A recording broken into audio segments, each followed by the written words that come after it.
Ngayong pumanaw na si Pope Francis, marami ang nagtatanong, paano nga ba pipiliin ang susunod na Santo Papa ng Simbahang Katolika? Ang Santo Papa o Pope ang kinikilalang pinuno ng buong Roman Catholic Church at siya rin ang Bishop ng Rome. Ang salitang Pope ay galing sa Greek word na nangangahulugang Ama. Kilala rin siya bilang Supreme Pontiff. Ayon sa paniniwala ng simbahan, ang institusyon ng papacy ay nagsimula pa noong unang siglo.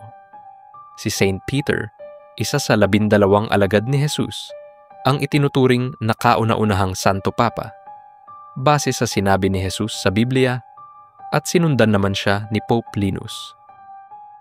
Kailan napapalitan ang Santo Papa? 2 paraan lang, kapag nagbitiw sa tungkulin o namatay na ang Santo Papa. At kapag walang nakaupong Santo Papa, tinatawag itong panahon ng